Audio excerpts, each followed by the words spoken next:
a packed house. Thanks for bearing with us today. A lot going on at the White House. Before I take your questions, I just wanted to note that the President and the Vice President completed a very productive meeting with law enforcement officers, chiefs of police, and sheriffs from around the country, including from Oak Creek, Wisconsin, Aurora, Colorado, and Newtown, Connecticut, as well as the head of the Major Cities Police Chiefs Organization and the Major Counties Sheriffs Organization. This all as part of the effort the President has undertaken to press forward on common sense measures that can help reduce the scourge of gun violence in this country. Separately, I wanted to say that the President welcomes the efforts by the bipartisan group in the Senate to put forward principles on the need for comprehensive immigration reform, principles that mirror the President's blueprint, which, as you know, he has been pressing for some time, which has been available on whitehouse.gov since 2011. The President believes that it's very important that we move forward on comprehensive immigration reform. It's the right thing to do for the country, for our economy. It's the right thing to do out of fairness to the middle class, to make sure that everyone plays by the same set of rules. He, in keeping with, I think, what you've recognized as an approach that we take to these issues, the President is traveling to Nevada tomorrow, where he will continue a conversation with the American people about how we need to move forward and why we need to move forward with comprehensive immigration reform, why it's important. It's something that he talked about a lot during the campaign. He campaigned on this, and it is something that he has spoken about quite frequently since his reelection and made clear his commitment to act on this early in his second term. It's now the second week of his second term, and he is acting on it. With that, I will take your questions. Thank you. On immigration, the Senate group, in addition to putting out their principles, also says that they're aiming to have a bill together by March. Since there is a timeline now, a bipartisan timeline for a bill on the Hill, does the President feel like he should also put forward a bill, or is he leaning towards putting out just broad principles? Well, let me say a couple of things. First of all, he has put forward a quite substantial detail already. I think the number of pages that you can find on whitehouse.gov dedicated to this subject is more than 25 and reflects the kind of detailed approach that the President has long taken on this issue. On the first point, we welcome movement and progress, and there is no reason to delay on moving forward with this. The President has supported it for a long time. It fell short in 2010 because of congressional opposition to it, and he believes that we are at a moment now where there seems to be support coalescing at a bipartisan level behind the very principles that he has long put forward, and behind principles that have in the past enjoyed bipartisan support, that appear now again to be winning bipartisan support, and that is a very positive thing.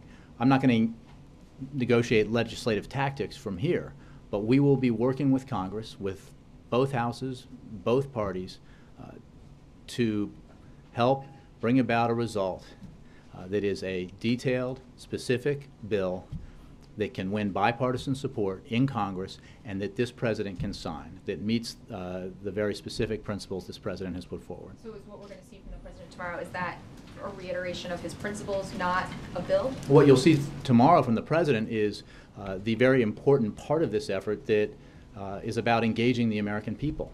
Now, the American people support comprehensive immigration reform, but as with all the things that we debate in Washington, we need to, the President believes, explain them, talk about them with the American people and engage with the American people to make sure they understand where we're headed and why, and that's what the President intends to do tomorrow. I just wanted to ask one question on Egypt.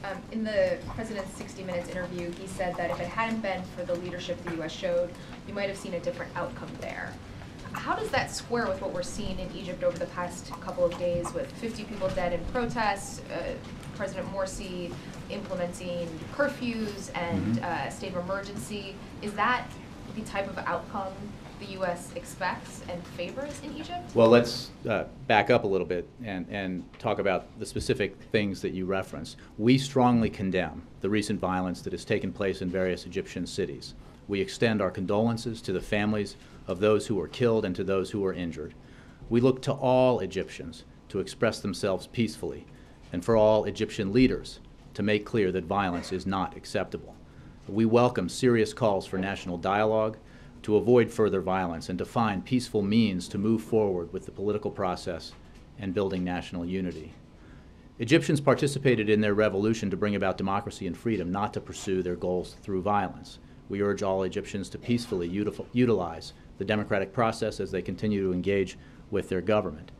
We have been clear about what we stand for. We have engaged directly with the Egyptian government as they move forward on the difficult path towards greater democracy and rule of law, and we will continue to do so. Yes, Reuters. There was one very noteworthy difference between what the group of senators is proposing today and what was in that 29-page blueprint on the White House website, and that is that the bipartisan group proposes the path to citizenship be conditioned on tighter border control measures. Now, does the president accept that kind of a linkage would have to come to get a deal? First of all, I think you glided over a very important aspect of this, which is that the set of principles put forward by this bipartisan group embraces the path to citizenship.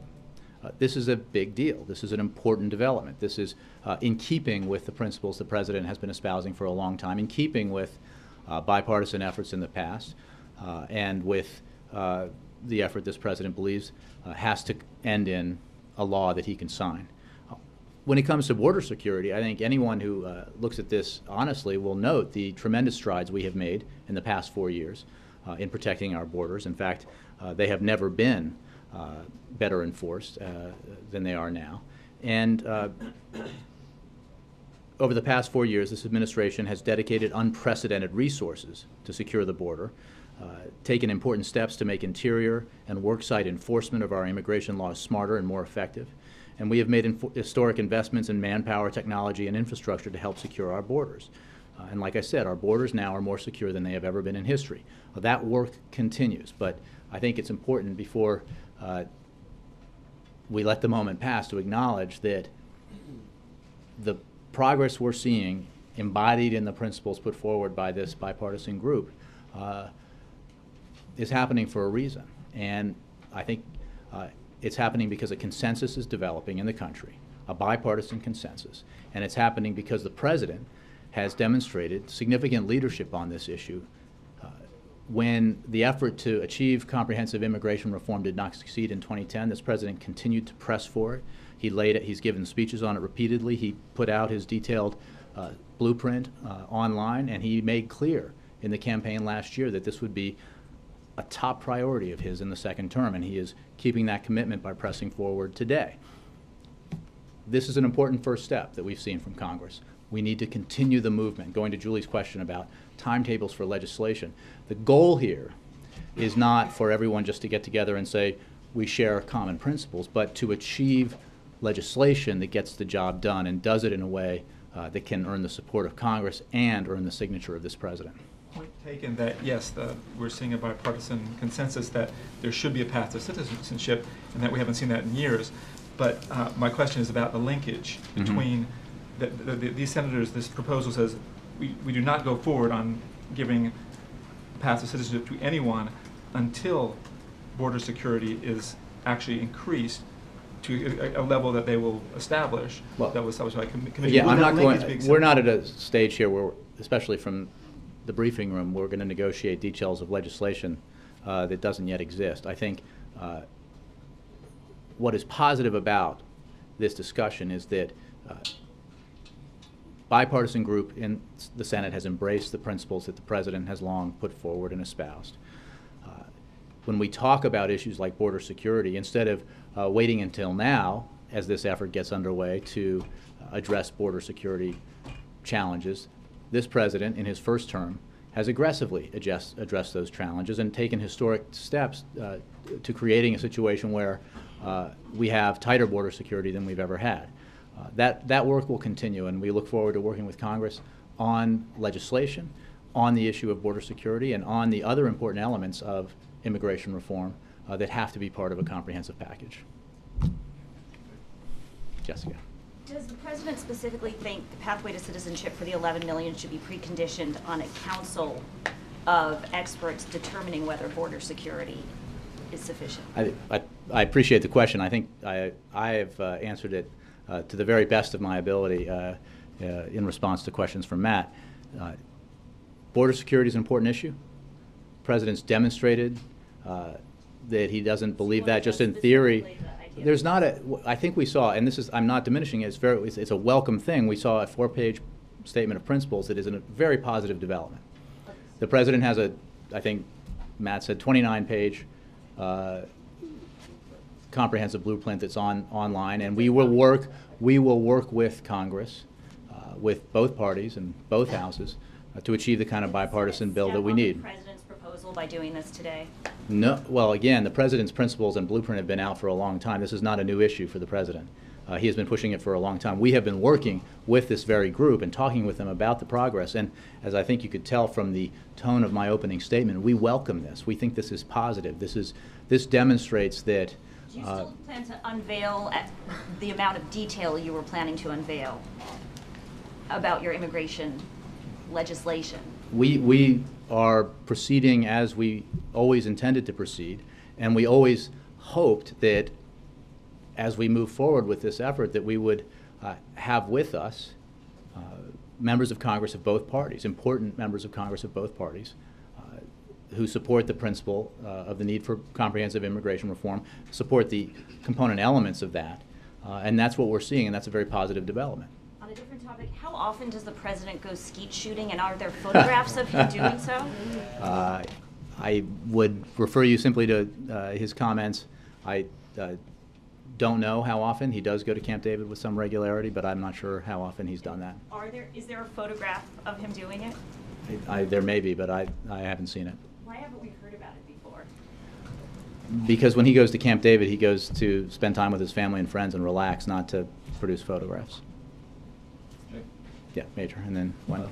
There were weekend reports of a very significant explosion at a nuclear facility in Iran, Fordo is the name of it, near Qom. And I wonder if you have anything that you can relate to us about what the U.S. government does or does not know about that. And also, there has been a glitch in trying to get the next P5+1 talks with Iran, try to get it this month now, pushing into February. Is there anything new you want to tell us about the evaluation of the inability to get that process moved ahead? Sure, I appreciate both questions. On the first, we have no information to confirm the allegations in that report, and we do not believe the report is credible. On the status of the explosion of any kind. Correct, at the Fort Howe facility. We don't believe those are credible reports. We have no information that would confirm them, and do not believe that those reports or that report is credible. In terms of the P5+1 talks, let's be clear here that Iran did not accept the P5+1 offer to go to Istanbul on January 28 and 29. The P5+1 have offered concrete dates and venues since December and have shown flexibility regarding a date and venue. But Iran, not for the first time, has been continually putting forward new conditions as a delaying tactic. And negotiations about negotiations is a familiar tactic that only results in further isolation and more pressure on Iran. So it will not achieve anything. We have, however, though there is still no agreement on the next round of talks, contacts are ongoing, and since Iran did not accept the offer to go to Istanbul on January 28-29, the P5+1 have offered new dates in February. But let's be clear, negotiating over negotiations is not a tactic that produces positive results for Iran. It only results in more isolation and more pressure. And the president has said from this podium and other venues, he's not interested in that process and allowing it to go on forever and ever, negotiating about negotiating. When does this get to Precisely, and that's why we're being very clear with our partners about the fact that negotiations have to be over concrete issues, not over further negotiations. And we've been clear about what, with our partners, what we're ready and when we're ready to take up these negotiations again, and Iran has to take the next step and engage. Okay, back to immigration. I know you don't want to negotiate specific details, but this question that has been asked to you a couple of times is not a legislative detail, it's a philosophical construct, coupling or decoupling. And from what you've said from the podium so far today, I think those of us listening could fairly assume the administration believes sufficient progress has been made on border security, that they not to be coupled directly with the fate of those who are going to watch this debate and whose futures in this country are dependent on this process. It's a very significant issue for them, and it sounds as if you're signaling to the Senate they ought not to be coupled because it's not the issue it was in 2007 or 2008. We have not seen any legislative proposal from Congress, either this group or others, any new legislative proposal. What I have made clear is that in the 4 years that the President has been in office, we have made historic progress on border security.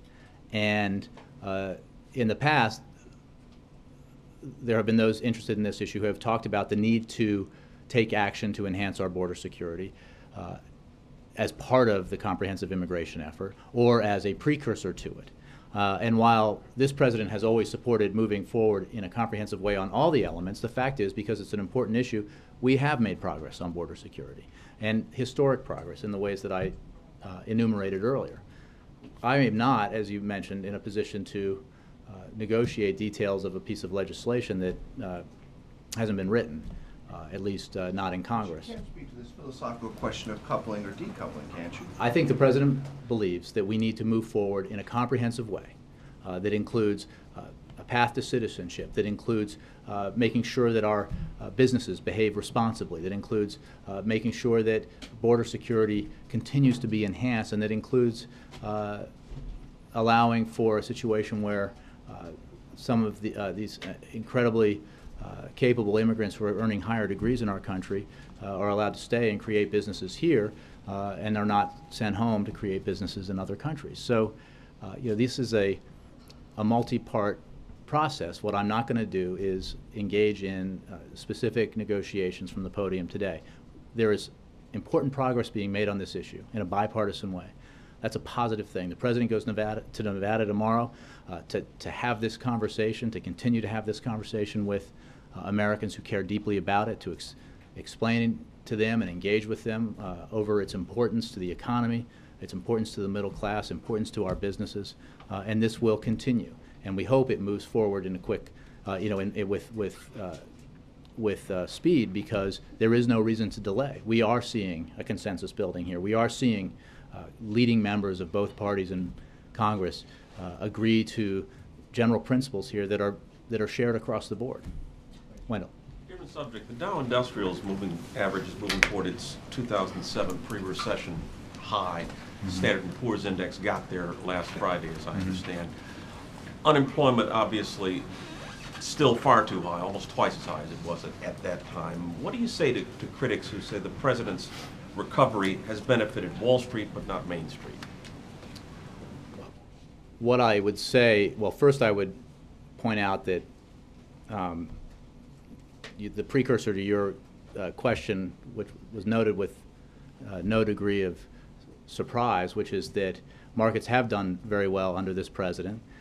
And one of the reasons they have done well is because this President took dramatic action to ensure that we did not, a situation that was hemorrhaging and cascading towards depression was reversed, that important measures were taken to ensure that the financial sector did not collapse. And then, against the resistance of some in Congress, resistance that we encounter to this day, he put in place important Wall Street reform that ensures that the kind of situation we encountered in this country in 2007, 2008, and 2009 does not happen again, where taxpayers are on the hook to bail out large financial institutions.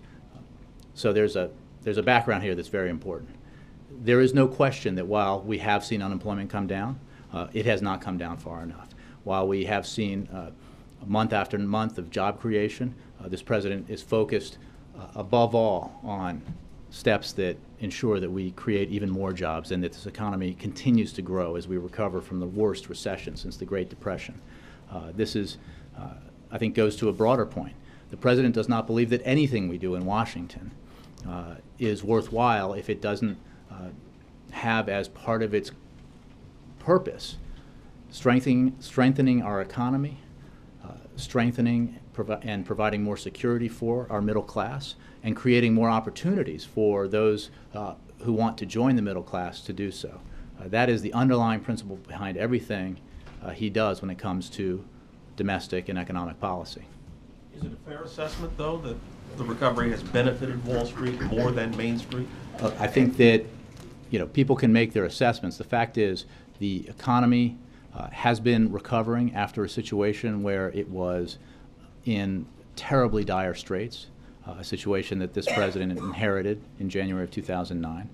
And the actions that he took at the time, whether it was the Recovery Act, saving the financial sector, saving the automobile industry, were not particularly popular at the time in some cases and in some quarters. But they were the right things to do. And they were the right things to do for the financial sector, but they were also the right things to do for the middle class and for the American economy. The president took the action he did to ensure that the financial sector was saved, not because he thought it was good for the banks, but because a collapse of the financial sector would have led to an even greater amount of hardship for the middle class, for average Americans in this country who are just trying to get by. Would it have been possible to craft a recovery that would have benefited the middle class more than the investors, more than Wall Street? You know, I'm not an economist, Wendell, and what I can tell you is that having been there, working then for the Vice President, the efforts to move forward on the Recovery Act as it was, which included, in part because of insistence by Republicans, a third of the Recovery Act, a much unnoted fact, tax cuts, for example, and some of the other actions the President took in order to try to gain bipartisan support.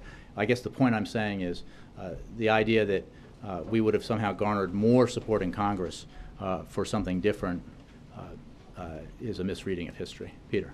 Yesterday there was a devastating fire that tore through a nightclub in Brazil. More than 230 people were killed. I'm just curious if the president has been notified or is aware of that taking place. And if I don't know specifically, although he has had his morning briefing, and I'm sure this was brought up. He also, I'm sure, has read about it. So has he had any conversation then? I guess he wouldn't know. With the Brazilian authorities, I don't have any conversations to read out. In that conversation that took place in the New Republic magazine, the president became the most high-profile person to weigh in on the level of violence that exists in professional football, given that we're 1 week to the Super Bowl. I'm curious if there's been any reaction from the NFL or from any other professionals given those comments. Not that I'm aware of. I think he spoke to that issue as a father, and I think that it's something that parents across the country are grappling with in terms of whether or not they want their children their sons, in this case with football, to be playing football given all we know about concussions. Given his opinions on college basketball playoffs and things like that, is that something he would weigh in on further in terms of trying to find new outlets to affect change in terms of violence in the sport? I haven't had that discussion with him, so I can't say. Yeah. Jay, there's a lot of concern in the Hispanic community that the old might be separated from the young with this sort of expedited process of getting the children of immigrants, illegal immigrants, fast-tracked on citizenship. How does the president suggest you deal with that? If some of these children are fast-tracked and their parents might be torn and sent back home, how do you deal with that situation? Well, I'm not sure the second part is accurate. Obviously, that I think any process that's envisioned here in terms of a path to citizenship allows, you know, that if people follow the rules to achieve that, they would, you know, be on that path. But how do you ensure that the parents So there's not a. How do you ensure that the parents and the children aren't separated? If the kids are I think you're getting into a broad, you're asking a broad question that goes to specifics here that aren't necessarily reflected in the question. Into how you deal. It's a big concern in the Hispanic community that some of these kids, a significant number of them, might be separated from their parents. What's the thought that the president has in dealing with that? Well, I think you heard the president talk about the importance of so-called Dreamers, Dream Act children. I think it was reflected in the legislation that he put forward. It's been reflected in the blueprint that he has put forward and that is available on whitehouse.gov. And he looks forward to working with Congress on legislation that addresses this broad principle that, again, seems to have bipartisan support, that children who are brought to this country through no fault of their own, who have been often raised as Americans, thinking that they're Americans, often don't speak the language of their origin country, that they should not be punished for the actions that others took. So That's a principle that he's spoken about a lot. It's a principle embodied in the blueprint that he's put forward and that we believe is one that's shared by members of Congress. And the visa overstay program, that appears to be some sort of a new mechanism they're trying to put in place, is that correct? I'm just not going to get into details of legislation that hasn't been put forward or worked out. I think that today is important because of the progress that the bipartisan group's efforts represents. The fact that those priorities and principles that they put forward mirror what the President has long stood for and put forward represents the opportunity that is at hand here and that the President hopes we can move forward and take advantage of. And on another topic, Jay, has the President expressed any concern that Lance Armstrong may have used his influence in Washington on Capitol Hill with D.C. insiders to possibly get the Attorney General in Southern California to drop his case? Something that ABC News is hearing may have been the case. About the President, I haven't had that discussion with the President. The President's, I think, spoken out in the past about his views on performance-enhancing drugs, but I haven't heard him talk about this specific instance. There should be pressure that the DOJ should do something more. I don't have anything for you on that, and I wouldn't weigh in on anything before the Department of Justice. Yes, Margaret. I heard you very clearly say that you didn't want to get into negotiating legislation. But you can try. It's nice to make you smile so early in the week. What I want to ask you is a non-negotiating question. It is just simply, if the Senate were to pass the legislation as it's been described in concept, would the President sign it? But there is no legislation described in concept. It's a set of principles that mirror the President's principles. So, but this is the beginning of a process, at least in terms of legislation that needs to be crafted and voted on and hopefully signed by the President. So to say that he would sign something that doesn't exist would be unwise, in my view, and so I won't say it. Let's just say the President's been very clear about what he supports.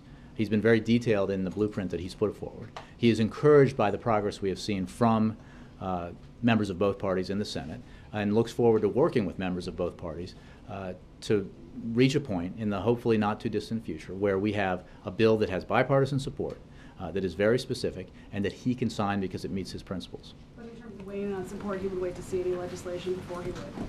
Well, I'm sure he wouldn't promise to sign a bill that doesn't exist. I want to ask a little bit more on Egypt as well. Can you tell us whether the President has spoken with Morsi since the last few days of violence began? I know we don't have a readout yet, but right. I know he has made some four-leader calls. We saw a call with Netanyahu right out today. He has not spoken with President Morsi that I'm aware of. I don't have any new calls to read out to you. We are always engaged with the government of Egypt at appropriate levels, but I just don't have any communications to read out to you. You could check with the State Department for more. Hoping you could flesh out a little bit what sort of communications. Things really have changed and worsened in the last 4 or 5 days. I would have to refer you to State for any communications we've had. Our government has had with the government of Egypt in the last several days. Except that the President condemns, that the U.S. condemns the violence that's gone on in Egypt. Do you condemn any of President Morsi's actions as, sort of a cause and effect of that violence, or do you support this level of emergency rule and how he's handled things so far? We look to the government of Egypt to adhere to the right of all Egyptians to have due process. There needs to be a lasting solution to the conflict that we see in Egypt, and it has to be a solution that adheres to the rights of all Egyptians. Obviously, this is not a lasting solution, but beyond that, I'd refer you to the State Department. Our interest is in a serious, we welcome calls for a national dialogue. We call on all Egyptians to express themselves peacefully and to make clear that violence is not acceptable. We call on all leaders in Egypt to make that clear. So, our broader effort here is to support a process that leads to greater democracy in Egypt and greater prosperity. Jay, yeah. At the top of the meeting with the police chiefs, the President said he hoped to get a consensus from them that would translate into a message to Congress. Did he get some kind of a concerted message from them, and what guidance did they, especially the chiefs from the cities that have seen the mass shootings, give him? I don't have a specific readout of that meeting, which ended not shortly before I came out here for you. It was a productive meeting. It was an important meeting. The president obviously believes that law enforcement plays an important role in discussions about how to move forward to reduce gun violence. We may have more for you on the meeting later today, but this I think, reflects the president's commitment to engage with all stakeholders on this important issue. And I know that today's meeting was very important in that regard. What's the next step? Well, the president, I don't have I will not announce a new meeting today, but you can be sure the president will continue to meet on this issue. The vice president will obviously continue to meet on this issue, and the president will continue to press for progress on legislative action, as well as the other actions that were contained within his broad set of proposals from 2 weeks ago. Mr. Landler, and then Zach. Thanks, Jay. In his interview with the New Republic, the president was reflecting on the challenges of making a decision on whether to intervene in Syria. And he went through a number of different criteria and then made the observation that tens of thousands of people are dying in other places, including Congo. A few people in the human rights community were stopped by this and observed that, well, for one thing, the scale of the killing in Syria is so much greater right now than anywhere else in the world. And secondly, that Syria poses so many more strategic issues. It's in the heart of the Arab world. It borders a number of critical countries. So I guess I just wanted to press a little and ask whether he really does believe that Congo is in any way analogous to Syria in terms of what American interests are. I think you're over-reading what he said. I think the point he was making is that there is horrific violence in other parts of the world and in other countries besides Syria. There is no question, and we have been abundantly clear in our abhorrence about the violence in Syria, and in the very strong position that we've taken that Assad has to go, that his days are numbered, and that he will go down in history as a tyrant with an abundance of Syrian blood on his hands. I think we've seen the opposition in Syria make continued progress. I think we've seen Assad's grip on power in Syria continue to lessen. We continue to take steps with our partners to provide both humanitarian aid and non-lethal assistance to the opposition, and to work with our partners to help bring about a post-Assad Syria that reflects the will of the Syrian people, because the right outcome here is for the Syrians to decide their own future. And then, if I may, on one other topic, in that readout that you put out a little while ago about his call with Prime Minister Netanyahu, he congratulated him for winning a plurality in the election. Does the president feel, with the political season finished in Israel, I guess we still have the maneuvering around a coalition, but with the election now history, the election in the U.S. history, that this would be a good time to reset the relationship with the president and the prime minister? Mark, as I've said in the past, it's important to understand two things. One, this country's commitment to Israel's security is unshakable, and it has been reflected in this administration's commitment to Israel's security, demonstrated by the very specific actions that are unprecedented that have been taken by this administration on behalf of Israel's security. It is also the case that in his first 4 years as president, there is no leader with whom President Obama had more conversations or more meetings than Prime Minister Netanyahu. They have an important working relationship, and that will continue to be the case, the president believes. I don't want to get ahead of a process in Israel where, while the elections may be over, there is, as you know, as an expert in the area, there are several stages to this process in the post-election process in Israel, and we will wait to see what the government formation process produces. But these two leaders have spent a great deal of time together. They've spoken together many times, and they are able to work together and will continue to work together. Was the call warm? Can you characterize it all? Well, it was a congratulatory call, so I think that's fair to say, yes. Alexis. And then Zach. Sorry, I said Zach and then Alexis. Okay. On sequestration, in just about a month, deep cuts to spending are set to occur, and we've heard a little about it recently. Obviously, the White House has a plan or an idea for what it would like to do to replace that, but Can you talk a little bit about, are you expecting to stop sequestration? Are there discussions beginning about how to do that? The President believes that we need to move forward with Congress to further reduce our deficits in a balanced way. And he's put forward very specific proposals to do that, proposals that demonstrate a willingness to meet Republicans more than halfway. And that remains his position and his view. On sequestration, I think it's important to remember that it was designed never to become law. It was made onerous for all sides for a reason. These kinds of across-the-board cuts to both defense and non-defense spending are not supported by virtually anyone in Washington, and certainly not the President, and to judge by their many statements along these lines, not Republican leaders in Congress. So we believe that the right course of action is to take steps to make sure that sequester doesn't happen, because it's bad for the economy and bad overall for the effort to reduce our deficits in a reasonable way, to cut spending in a careful way so that we allow those programs that help enhance our economic growth and help enhance our job creation to be properly funded, but reduce spending where appropriate so that we can help bring down our deficits. More broadly, to do it in a way that's balanced, that includes revenues. You know, one thing we don't hear often these days in some of these discussions is that while the President put forward very specific proposals that met the Republicans halfway, and the Republicans walked away from that effort, unfortunately, at the end of the year.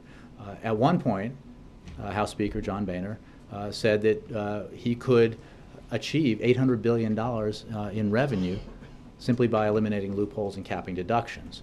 Now, we certainly would be surprised if it's their position now that those deductions don't need to be capped and those loopholes don't need to be closed, because some of those loopholes, I think most American people would believe, are highly unnecessary and unfair. So we think we can move together with Congress to continue on the work that has achieved already $2.5 trillion in deficit reduction, and do it in a balanced way. And the President's put forward specifics to do just that. I don't have any meetings to announce. I don't have any specifics to provide to you, but we believe that this needs to happen, and we look forward to working with Congress to make it happen. Just one other quick question. You mentioned earlier that the President's top priority is job creation, supporting the middle class. Does the President currently have any proposals on the table that he's planning to advocate for soon to do that? Well, first of all, the President's proposal that he put forward to Speaker of the House Boehner at the end of the year is a deficit reduction proposal that was designed to ensure that we continue economic growth. And remember, what people forget in the shorthand that it was written about and talked about at the end of the year is that avoiding sequester plus the tax hikes that would have occurred if we hadn't taken action was a way of avoiding too much contraction, right? Too much deficit reduction at once, because it would have potentially, at least according to some analyses, thrown us into recession. So the President's plan ensures that we would continue to reduce our deficit in a way that allows our economy to grow and create jobs. So that would be number one. The President believes that action on immigration reform is done right, helpful to our economy, increases fairness to our middle class, ensures that everybody's playing by the same set of rules, makes a level playing field for our businesses because it holds them responsible in terms of how they deal with these issues. These are all would be healthy for our economy and healthy for job creation. You know, everything that he does on the domestic side of the ledger is viewed through the prism of how does it help the economy grow, how does it help create jobs. Alexis? Jay, but is there any evidence that an immigration bill will improve conditions for the working class people who supported the President in terms of wages and chances of getting jobs? The plan does call for the importation of more than 10 million low-skilled people at a time of well, I appreciate your interpretation of the plan, but the President does believe if done well, if done right, if in a way that meets both the principles currently put forward by bipartisan group in the Senate and more specifically the principles the President has put forward and supported, that it will help our economy grow, help make it more fair, and help the middle class. What about wages and job competition? Alexis, I think I'd call on you next. Yeah. Sorry, Neil. So first question is a simple one. Can you just illuminate why the President's going all the way to Nevada where you could go to Florida or New York to talk about immigration? I mean, what's the, Why? Why not? I mean, Nevada's an important state. Every state in this has a stake in this, and I'm sure he will travel elsewhere to talk about this important issue, and as well as talk about it here in Washington. So the president looks forward very much to going to Nevada. There's nothing unique to the setting that he will bring into his speech specifically about the state. Is the Well, I don't state want to preview his emblematic? remarks, but you know, I think I would just ask you to stay tuned. Okay, second question is, over the weekend there was an article about the lengths to which the administration is going to track down government leakers.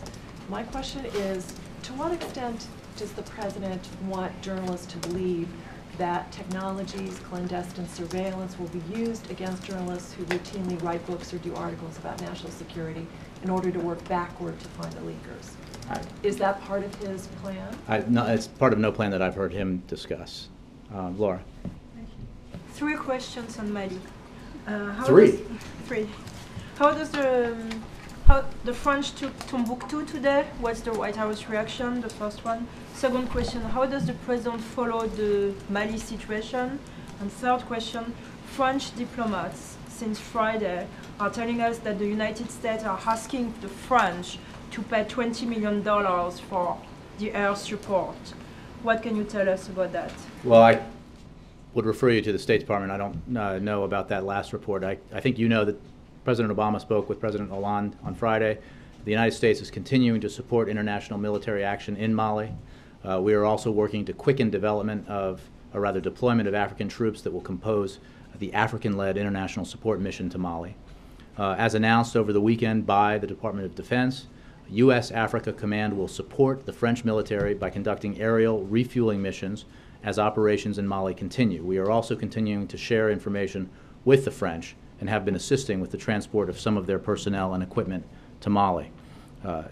In response to the first part of your question and progress that has been made, we obviously support the French effort. We support the French goal of denying terrorists a safe haven in the region, and we support the French operation as evidenced by the cooperation that I just discussed. We call for swift implementation of the UN Security Council Resolution 2085 to restore stability throughout Mali. It is also imperative that the transitional government of Mali present a political roadmap for a return to democratic governance, and negotiations with groups that reject terrorism and accept a unified Mali. Donovan. Just a quick one, Jay. The Boy Scouts of America are currently considering repealing their ban on gays. And I was wondering, I think they're planning an announcement this afternoon according to reports. I was wondering if the president or you had heard of this and what his thoughts might be on that. I have not heard that, so why don't we wait until we hear something concrete. Thanks, Jay. All the way in the back, last one. Yeah. Thank you. Jay, can you tell me if the president is aware of the 8-year prison sentence that was imposed against the pastor Abedini in Iran? And also, given the U.S. or the lack of diplomatic relations the U.S. has with Iran, realistically, what can the U.S. do? What can the administration do in this case and other cases like it? Should his family have any hope that there's anything the U.S. can do to help in the situation? Well, we are deeply disappointed that Saeed Abedini has been sentenced to 8 years in prison in Iran on a charge related to his religious beliefs. Mr. Abedini's attorney had only 1 day to present his defense, so we remain deeply concerned about the fairness and transparency of his trial. We condemn Iran's continued violation of the universal right of freedom of religion, and we call on the Iranian authorities to release Mr. Abedini. As you know, the State Department is in close contact with the Abedini family and is actively engaged on this case. For further details, I think the State Department is the best place to go. We obviously have a variety of means, including this podium, to express our views on matters like this. We are very concerned about this and very concerned about the process that led to this. Thank you all very much. Mentioned in his speech was H-1B visas, and I'm wondering if he would support a standalone bill that would expand those. The President supports comprehensive immigration reform. Thank you very much.